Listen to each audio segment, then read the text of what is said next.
What's good, YouTubers and YouTubettes? This is JB Sports, back again with another one. Got some breaking news. Hall of Fame boxer and former undisputed heavyweight champion and self-proclaimed baddest man on the planet, Iron Mike Tyson, said his next fight's going to take place in September. He told TMZ that the opponent will be former undisputed heavyweight champion and Hall of Famer boxer Lennox Lewis. Now, where will the fight take place? Will it be on Triller? This is Triller night. Or will it be on his Legends League platform that he's been talking about? Now, Triller says they got rights to first and last refusal on any future Mike Tyson fights. Now, has Mike Tyson come to some kind of agreement, some kind of understanding with Triller, which will allow him to put that fight on his own platform, Legends League, or will he have to fight again on Triller? I'm sure that Triller is going to match anything that Mike Tyson tries to get done with his Legends League's promotion. That's his own promotional company. That's his own league that he's forming. And that's his own league. It's supposed to be not only dealing with boxing, but athletes of several other sports. So that's a platform that he's trying to get off the ground and running. But again, Triller says he got some business to take care of with them. They still got rights to his future fights.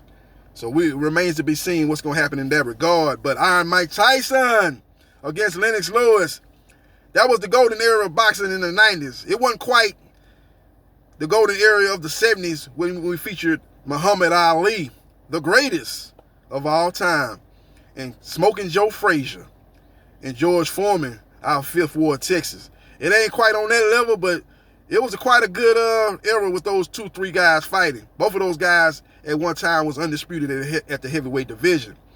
So it's going to be interesting to see what happens and what transpires as Lennox Lewis and Mike Tyson, when they fought in Memphis, Tennessee, Barbecue City. Lennox Lewis stopped Mike Tyson in the second half of that fight with a vicious, I believe it was a right hand or maybe it was an uppercut that put Mike Tyson down for the count. That was the version of a Mike Tyson that wasn't the self-proclaimed baddest man on the planet. That wasn't the Mike Tyson that says everybody got a plan before they get hit.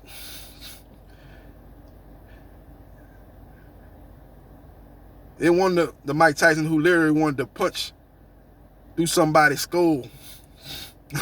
That wasn't that Mike Tyson that Lennox Lewis fought in Memphis, Tennessee. Lennox Lewis during that time was at the top of his game. Had just got through defeating Evander Holyfield twice. That just got through defeating David Tua. That just got through winning his titles back from Hasim Rahman when he shockingly lost the fight in the first fight in South Africa, as his mind seemed to be elsewhere. He was working on shooting a movie, and he had a lot of other things that he was doing, and he seems not to be focused on that fight. Hasim Rahman took advantage of that, and Hasim Rahman wanted to move on and fight another fight after that. But Lennox Lewis had in the contract that he had to fight him next, and he took it to court, and he was able to get the rematch, and he was able to knock out Hasim Rahman. I believe it was in the second round with a 1-2 combination. Left jab, right hand, and it was good night out ring for Hasim Rahman. Lennox Lewis is a great champion, an underrated fighter. Doesn't get to his just due.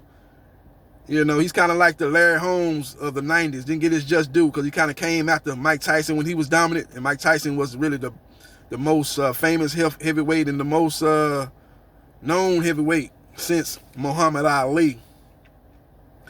Mike Tyson was a guy that when he took his game to that next level and fought the elite competition, he came up short. He lost to Holyfield twice, and he lost to Lennox Lewis.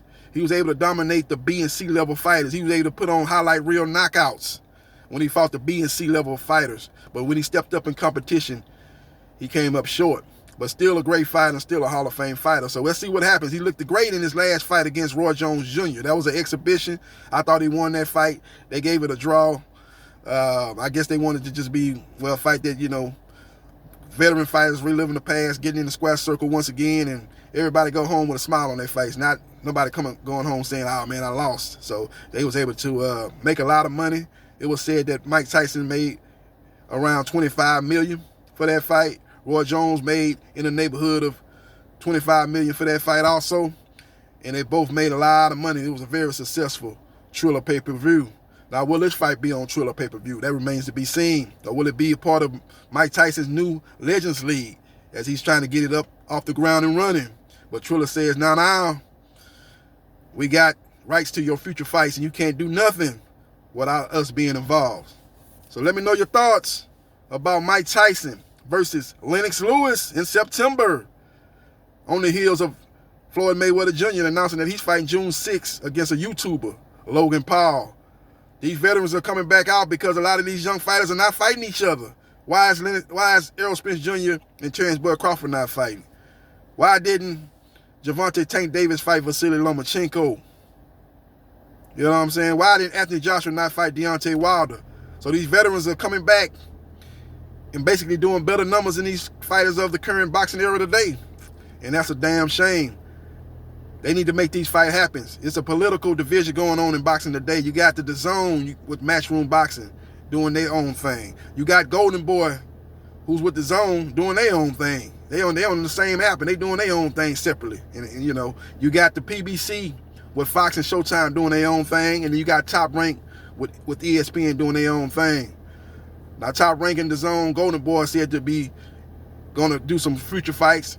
We'll see what happens in that regard.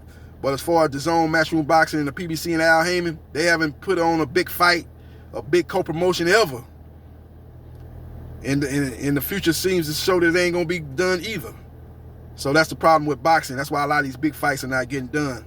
Let me know your thoughts about Mike Tyson versus Lennox Lewis, September 2021. And how many pay-per-view buys will that do? I think his fight with Roy Jones Jr. did 1.5 million pay-per-view buys, if I'm not mistaken. So that was against Roy Jones Jr. What will the numbers do against Lennox Lewis? I believe it would do similar numbers, maybe even more numbers if they put on a strong undercard. Let me know your thoughts about Mike Tyson versus Lennox Lewis. Let me know your thoughts. And hit the like button if you like the content of this video, and subscribe to JB Sports, the man, the myth, the legend, and I holla.